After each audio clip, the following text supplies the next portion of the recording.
Hello, everyone. Did you know that losing weight is not just about your diet, or it's not about controlling your calories or doing exercise? I mean, don't get me wrong; those are all important, but you still also need to realize that the body's science and the physiology also that controls your weight and also appetite and metabolism. There are certain hormones which are more like chemical messengers that really control your body's stable weight, your glucose metabolism, and also your energy levels in the body. A proper understanding of this is really going to help you to get over get over some blocks when it comes to weight loss, and it also will help you to lose weight in a proper way, and that you're not frustrated when you don't lose weight. So today's topic will be about these hormones. There's several hormones, but I'm going to be talking about the main four hormones that are really important for everybody to understand. And also this knowledge is important for anybody who's doing a weight loss journey, or if you have pre-diabetes, or if you already have diabetes type 2, or if you have metabolic syndrome. I'm Dr. Indrani Raman. I'm the founder of Excel Health MD. In our weight loss clinic, we usually follow all these holistic methods for weight loss, where all this education is given to our patients so that they're able to not only lose weight but able to maintain their weight loss for long term. So I especially when the popular thought out there is that it's more about the diet, counting calories, and sometimes people get frustrated more about that. So it's important to have this knowledge, and I thought this would be useful to you today. So the first hormone we are going to talk about is insulin. So I'm sure many of you know about insulin already, because it's also known as a storage hormone. It really is released by the pancreas, and it controls the glucose levels in your body, and it's responsible for controlling the glucose metabolism. So as soon as you eat food and the glucose comes into the bloodstream, it controls where it needs to go. Into the cells, into the muscles, into the cells, or the liver, are to be stored as fat. In the liver, the excess storage of glucose is called glycogen, and it also excess insulin levels also inhibits the fat cells from being broken down and utilized.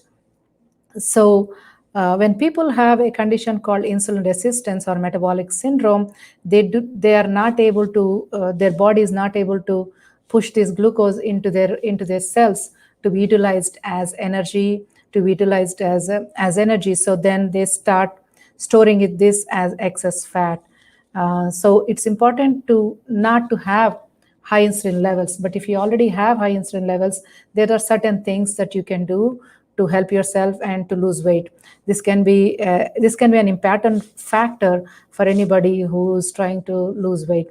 So the first step you have to do is make sure you are decreasing the amount of glucose that you enter the bloodstream, right? So that means you are going to eat foods that are low in sugar. Low carb foods are really important to eat. So in that way, even if you have insulin resistance, you're not having excess glucose that the insulin has to deal with, or it's not going into the bloodstream. Over a period of time, the people can become pre-diabetic, and then they can become diabetic because of excess sugar in their diet. So it's important to do that. So if you're trying to lose weight, first thing is start with low carb diet. And the second thing is do add some kind of fitness or activity, because when you do some exercise, then your muscles also can uptake the excess glucose, and then you have less glucose circulating in your bloodstream. So that's a really important factor. So low carb diet and add exercise. And also the third thing, and which is more popular nowadays, is intermittent fasting or time restricted eating, which really, it really controls the frequency of the meals, or keeping all those meals together. So you're not eating like every few hours, and then every few hours you're having the insulin spikes that are coming into your bloodstream, which can cause to store more fat.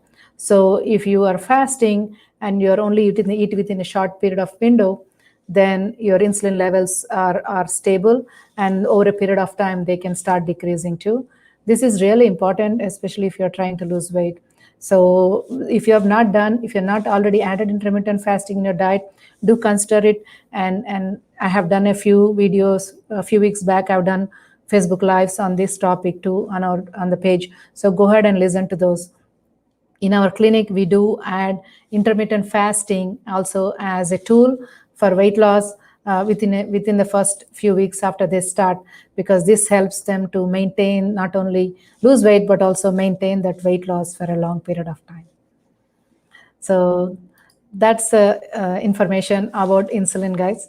The next one is leptin. So leptin is also called as satiety hormone, and it's released by your fat cells, and it's released by your fat cells throughout the period of a day, throughout the whole day, and it sends a signal to the brain when you are full or when you have enough food. It's really important to have low leptin levels. Now remember, high insulin level is bad for you. Low leptin levels is bad for you. You want to have high leptin levels, because then you can be satisfied more with the food that you eat, and that you don't get any cravings, and that you don't get any hunger pangs. It really controls. It really is important to signal your brain with having adequate leptin levels, because it controls not only the cravings and hunger stuff, but it also is responsible for maintaining a proper metabolism. It's a significant link between your brain and your stomach. So when leptin is released throughout the day into your bloodstream, it tells your brain how much energy it has in storage. So when the amount of leptin is when leptin levels are appropriate, then your brain knows whether it's full or hungry, and whether it needs to store the fat or it needs to burn the fat. And that's how it's important in maintaining the metabolism. So proper leptin function will keep you from eating when you're not hungry, or you won't be overeating when your leptin levels are low. And it also maintains the body's fat burning and metabolic function in a proper state. So some of the things that can help you to have low leptin levels will be having adequate sleep. So it's really important to get your good 6 to 8 hours of sleep.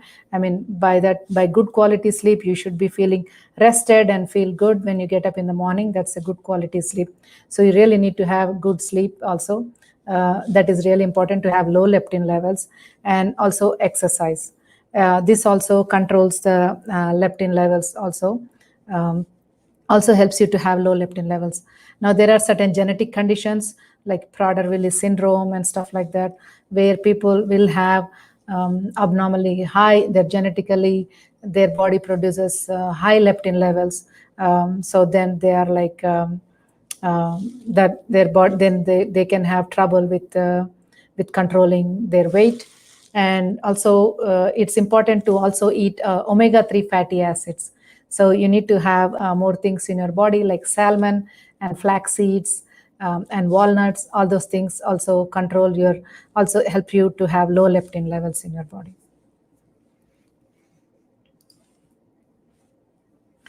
The next hormone will be ghrelin. Ghrelin is also, it comes from the word growling. It's also called as a hunger hormone. And ghrelin is actually produced by your stomach when it is hungry. So when you're fasting, or when it's time to eat food, and you get the hunger pangs, that's because of your ghrelin hormone. And as soon as you start eating, within an hour or so, the ghrelin levels go down. So ghrelin, they're finding it's not only important to control your appetite, but it also controls the glucose homeostasis, it controls the insulin metabolism, and it also is responsible for fat storage. Now, ghrelin can be also, it is also responsible when people, after they have done a diet, and then they start feeling more hungry. That's because your ghrelin levels are usually low at a higher body weight. So in terms of ghrelin, you want to have it at a lower levels. So when you start losing weight, then the body's counter mechanism is that it will start increasing the ghrelin levels. So some of the ways you can counter that is that you need to have foods that are high in protein and fat, and foods that can stretch your stomach. So that also means that you need to also eat more bulky stuff, like maybe salads, or eat more vegetables, kind of bulk up and stretch your stomach before the meals so the levels go down and you're not that hungry. Definitely eating more protein and fiber will help with that.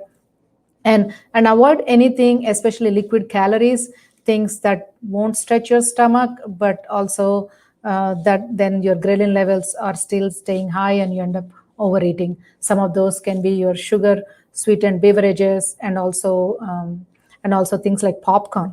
I see a lot of people, I think they think that popcorn is good, but then if you're really trying to eat low carb diet, popcorn, you don't feel the stomach stretching at all, and then people end up overdoing it, and that also can hinder your weight loss and low carb diets.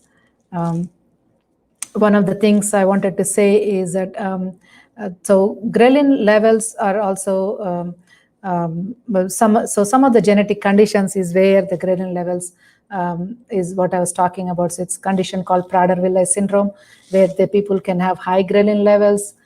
So if you have any of those genetic conditions, then that the treatment is totally different. So they will have a abnormally high hunger all the time, and they will tend to gain weight, and of course they can become obese. And also when people have bariatric surgery, especially gastric sleeve or gastric bypass surgery, where part of the stomach is removed, then they will have low ghrelin levels, and that's also another way they're able to control their weight, and they're not able to overeat that much. And the last but the most important hormone is cortisol. So cortisol is also called as a stress hormone. And we know that whenever we perceive stress, our adrenal glands release the cortisol hormone. And nowadays, I think, short bursts of cortisol is needed whenever we have acute fight or flight stage to rescue ourselves. But in this nowadays, I think in this life, we are having so much chronic micro stressors throughout the day. So people are having high cortisol levels that are going around in the bloodstream throughout the whole day, and that is not good for us. It will also increase the insulin resistance, and it also affects your hunger hormones too. It can make you more hungry, also causes more carb cravings, and basically with more insulin resistance itself, you get more fat storage, and you are not even metabolizing the glucose very well, and over a period of time, that itself can cause more pre-diabetes and diabetes too. So if you have high cortisol levels, then really it's important to manage your stress levels so that we are able to cortisol is a hormone that needs to be maintained perfectly. Too high cortisol is not good, and too low cortisol is not good for us. So the balance has to be maintained. So that's why it's really important to have more of the stress management techniques. This add some breathing techniques or some meditation practice, or do an activity, any kind of physical activity or fitness activity. Also, just walking, being in nature, all of this also can help to bring the cortisol levels down. And just even laughter, guys, laughter therapy is really good to increase your oxytocin and create more happy mood and bring your cortisol level down. Another way to bring the cortisol levels down is getting enough sleep, and also eating more balanced meals, which have healthy fats and protein and fiber. So those are my main 4 hormones that I wanted to bring in front of you guys to talk about more about diet. I really hope this is useful to you. If you have any questions, do leave a comment for me. And if you want us to help you with your own weight loss journey and follow it in a more natural and holistic way, do give our office a call. You can find us, you can always send us a message through our website at excelhealthmd.com. And if you like this content, please like and share, and please like and subscribe to our page and share it with your friends. My goal is to spread this movement about wellness and also help with controlling this obesity epidemic. Our main motto is don't wait till sickness, start your wellness today. Take care.